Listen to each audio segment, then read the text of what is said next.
years ago, I was diagnosed with type 1 diabetes. Today, I am so thankful for the insulin that was provided me in order to manage my disease as well as continue to live.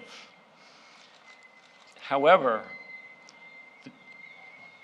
the problem or the issue is that insulin cost is inhumane. The price of insulin has increased over 600% in the last 20 years. Even on Medicare, I have to pay $300 out of my own pocket every 90 days. But thanks to President Biden and Democrats in Congress, the reforms in the Inflation Reduction Act will save me and millions others hundreds, and in some cases, thousands of dollars a year.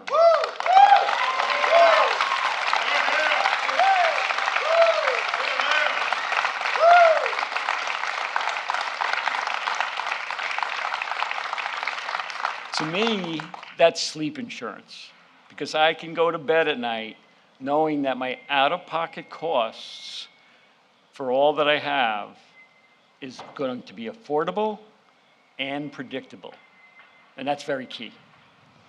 The Inflation Reduction Act is historic, lowering prescription drug prices through Medicare negotiation. Thank you.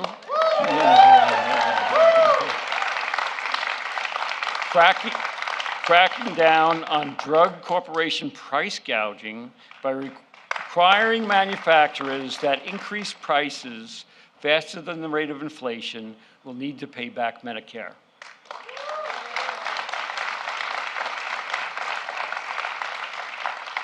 And next, I think is the most important thing for me and for so many others, is the out-of-pocket cost. That will be big. For me, the Inflation Reduction Act will allow me to do things I cherish, be able to travel to see my grandkids, and also worry less about depleting my retirement savings. For others, lower drug costs will be the difference between life and death, and that does happen. This is why today I am honored, very honored, to introduce a man who stood up to Big Pharma.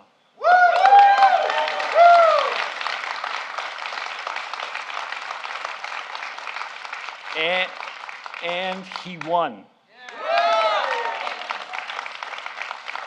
He delivered on his promise to lower drug prices and costs for patients like me. Ladies and gentlemen, President Joe Biden.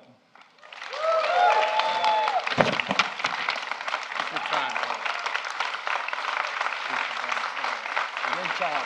Great job.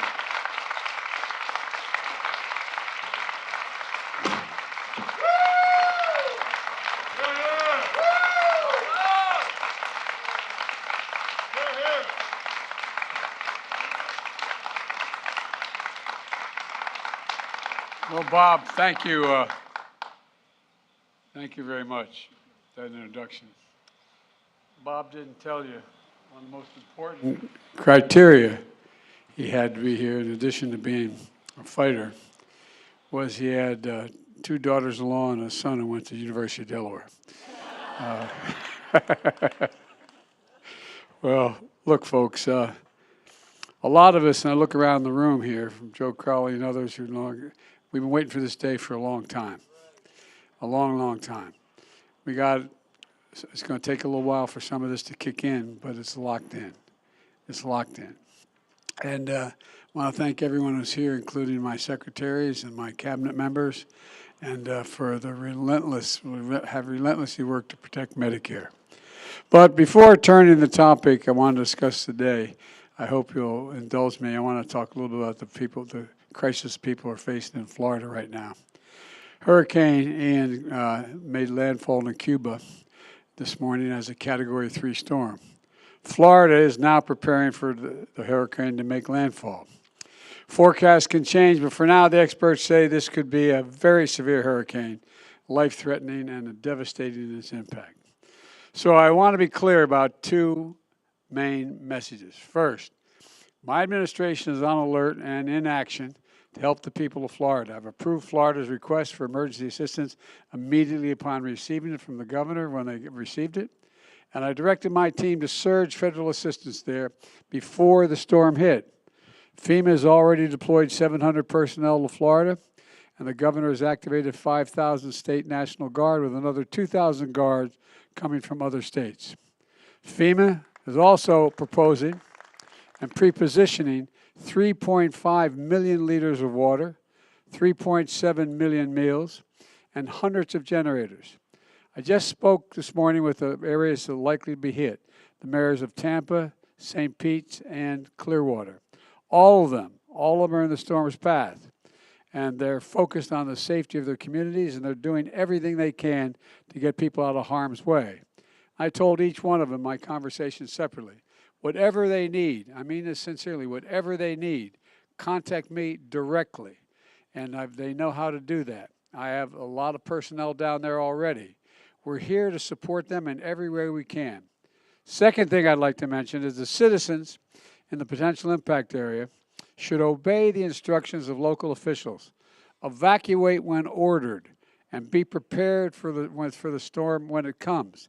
And evacuations have already been called for, and apparently they're going along in a fairly orderly way in each of the 3 cities. Your safety is more important than anything, and I know our hearts are with everyone who will feel the effects of this storm, and we'll be with you every step of the way. We're not going away. And as we prepare for Ian's landfall in Florida, I remain focused on helping Puerto Rico recover from the aftermath of Hurricane Fiona. Hundreds of FEMA and federal personnel are now there, including search and rescue teams, the U.S. Army Corps of Engineers for power restoration, and other experts from around the country. FEMA has already distributed $40 million in direct assistance to survivors to help them begin to rebuild their homes, and FEMA also is providing $700 in direct assistance to families displaced from their homes to meet critical needs of food, first aid, prescriptions, and baby food and fuel now. And I immediately approved the expedited major disaster declaration to provide individuals with public assistance to help their communities recover as well. This declaration will get federal resources out quickly and help people start to rebuild their lives. They've been through a rough period since the last hurricane. And as part of the declaration, I've also authorized a 100% federal funding for debris clearance and rescue for power and water restoration, shelter and food for the entire month. And to the people of Puerto Rico who are still reeling from Hurricane Maria 5 years later, we're with you and we're moving forward with you, and we're not going to go home till it all gets done. Now, today's events about Medicare. You know, I want to share the progress that we've seen in making to bring down health care costs and strengthen Medicare, which is, for so many seniors, the only thing they can rely upon, and we've worked really hard to maintain it. The way I think about it is the way my dad talked about, the way so many of you at home talk about issues around the kitchen table. How much are your monthly bills? How much do you have to pay for the necessities? And will there be enough at the end of the month for just a little bit of breathing room, as you used to say? Just a little breathing room. A big cost and a big concern for most folks is prescription drugs and other health care. Reducing that cost and concern is one of my top priorities. That's why I signed into law the Inflation Reduction Act, one of the most significant laws in our history. It finally delivers on the promises that many of us have made in this audience as well, that the American people have had to undergo for decades that we're going to change. For example, we pay more for prescription drugs than any other advanced nation in the world, and there's no good reason for it. For years, many of us have been trying to fix this problem, but for years, Big Pharma has stood in the way. Not this year. This year, the American people won, and Big Pharma lost. For years, there's been no check on how high or fast Big Pharma can raise drug prices. But thanks to the Inflation Reduction Act, that ends now. Now, if Big Pharma tries to raise drug prices faster than inflation, they'll be penalized, and they have to rebate the money to Medicare. And from now on, if you're on Medicare and you have diabetes, the cost of your insulin will be capped at $35 a month per prescription. Bob just told you what a difference it's going to make in his life and what it could have made in his life had this been around a long time ago. And now we want it to be the case for everybody to have a peace of mind. We wanted to cut the cost of insulin for everyone, including hundreds of thousands of children with type 1 diabetes. But unfortunately, we had that in the bill. The Republicans were able to get the votes to strike that out of the bill. It cost only $10, by the way, to make a bottle of this insulin. $10, and there's no patent on it. It's $10, okay? And they're charging, as Bob told you, they charged him 30 or more times that cost. Just imagine being a parent. Imagine being the parent of a kid suffering from type 1 diabetes, knowing you didn't have the money. Let's say you're paying $500, $600, $700 a month, and you don't have it. How in God's name, not a joke, how in God's name do you look at that child, knowing you can't afford it, you don't have the insurance, you have no way of getting it? How do you undergo that? My dad would say it not only deprives that child of a healthy existence, but it deprives a parent of their dignity. Their dignity. You know, well, just imagine if we're able to provide this for everyone in America at $35 a shot. Look, I haven't given up on this. You know, we're going to go back at this, and we're going to lower the cost of life-saving insulin for children as well as families, for everybody, whether they're on Medicare or not. Look,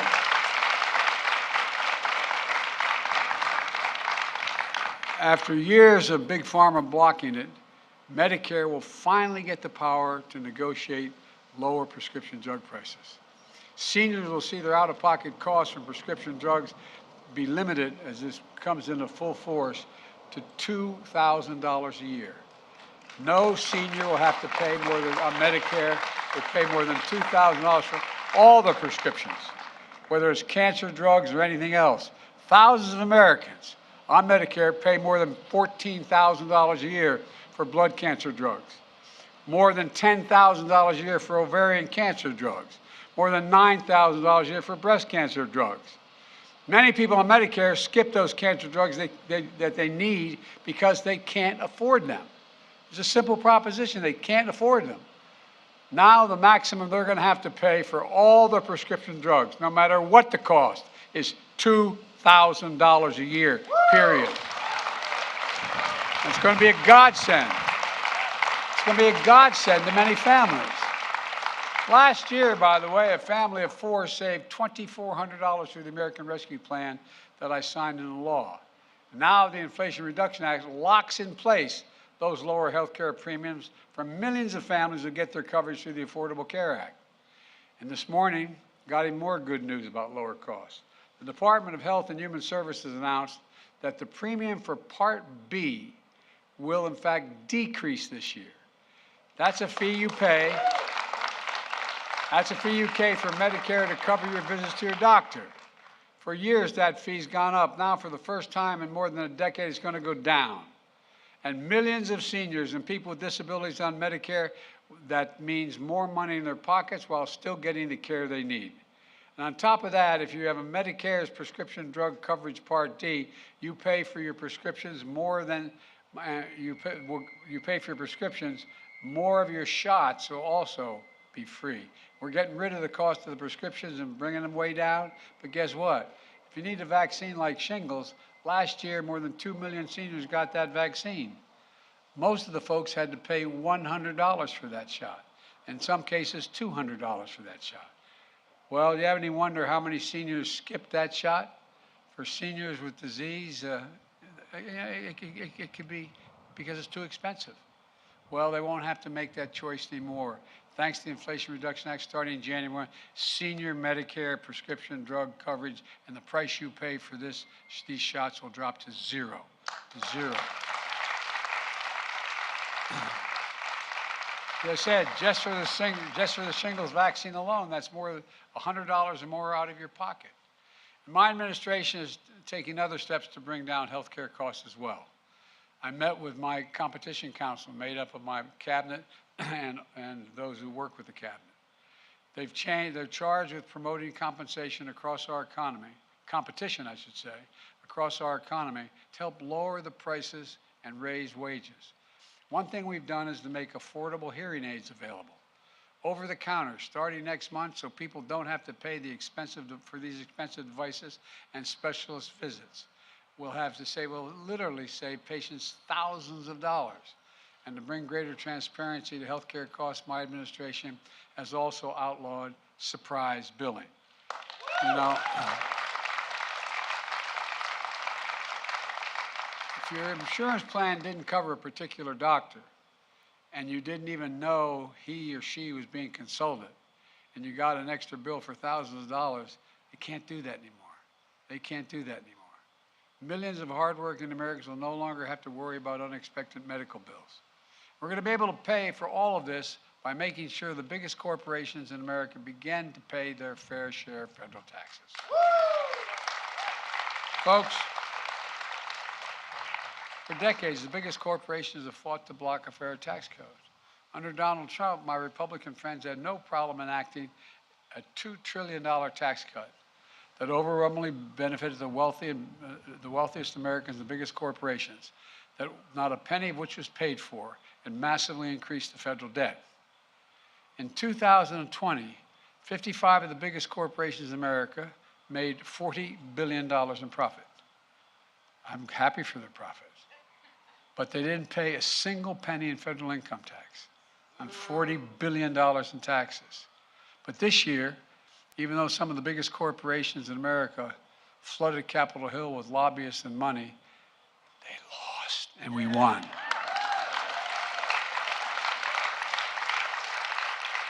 Now corporations will have to pay a minimum corporate tax of 15%, just 15%. We're not gouging anybody. 15% minimum. That's it. That's it. The days of $1 billion companies paying zero taxes are over, though. And there's enough money there to pay for an awful lot of this. And let me be crystal clear about something else. No one, as I said when I ran, no one earning less than $400,000 a year will pay a single penny more in federal taxes. If you're making less than 400 grand, and I hope none of you are, I hope you're all making more than that, you don't have to pay a penny more in taxes if you make less than 400. You know, that commitment I made in my campaign, a commitment I'm keeping. And we're doing all this by bringing down the deficit at the same time. You hear about us being big spenders? Well, they raised the debt by $2 trillion. We've reduced the deficit in my first year, 2021, by $350 billion, okay? Even with some student loan forgiveness and all the cost of all these things, we're on track to reduce the deficit this year, fiscal year, by more than $1 trillion. And the Inflation Reduction Act will reduce it another $300 billion over the next decade. That's possible because Medicare is finally going to be able to negotiate lower prescription drug prices, so less money paid out. Now, I wish I could say the Republicans supported this progress in reducing health care costs and strengthening Medicare. That would be good for all of America. But they have a very different idea. Every single Republican voted against the Inflation Reduction Act. And when it actually came time to do something about inflation around the kitchen table, every one of them said no, House and the Senate. And sadly, it goes even further. 158 House Republicans have already signed a Republican budget that will cut Medicare and Social Security. I know you think I'm probably exaggerating that, but there's a pamphlet, 12-point plan to rescue America by Senator Scott of Florida, okay? I won't read through all of it, but it says, all federal legislation sunsets in 5 years. If it is worth keeping, Congress can pass it again. Translated, if you don't vote to keep it, you don't get it. Now, what do you think they're going to do when the House Budget Committee started talking about the cost of Medicare and Social Security and why we can't afford it? Folks, you know, the senator in charge of reelecting United States senators, Senator Scott, has proposed a plan that's where Social Security, Medicare, and every 5 years on the chopping block. It means every 5 years you either cut it, reduce it, or completely eliminate it. Social Security, Medicare. You know, you've been paying into Social Security since the first job as a teenager and you get your paycheck. And by the way, then there's Senator Ron Johnson of Wisconsin. He thinks waiting 5 years, every 5 years, is too long to wait. Not a joke. These are actually in writing, okay? He wants to put Social Security and Medicare on the chopping block every single year in every budget. If Congress doesn't vote to keep it, goodbye. Now, it's not just Social Security and Medicare he wants to deal with. He wants to put veterans' benefits and everything else of the federal budget at risk. He's the same person who said that if Republicans gain control of Congress, they should once again try to repeal the Affordable Care Act, which, by the way, is the only reason why millions of people with pre-existing conditions are able to get health care, is the Affordable Care Act, literally, not figuratively, literally. Then last week, Republican leader of the House unveiled what he called the Commitment to America. God bless America. It's a thin set of policy goals with little or no detail that Republicans say they'll pursue if they regain control of the Congress. In the course of nearly an hour, here are a few of the things that we didn't hear. We didn't hear the words Medicare or Social Security. And he said for the first time they'll get what the first thing they're going to do is repeal the Inflation Reduction Act. Well, guess what? All those things I mentioned we're going to do, they get rid of all of them with the repeal. I have a different idea. I'll protect those programs.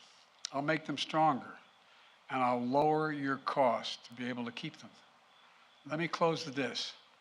Over the last few years, we've faced some of the most difficult challenges in our history, but we're actually making progress, helping folks get just a little more breathing room. Lowering healthcare costs and strengthening Medicare is a big part of progress that we've been making on inflation, not just with gasoline prices and other progress. It's one of the reasons why I'm so optimistic about America's future, for real. We have to remember who in God's name we are. We've kind of forgotten it. We're the United States of America. I've never been more optimistic in my life about our prospects. There is simply nothing beyond our capacity to get done if we do it together. So God bless you all, and pray that we come figure out how to come together better than we have so far, because a lot of people's lives and futures depend upon it, and I'm absolutely confident we can get it done. God bless you all, and may God protect our troops. Thank you.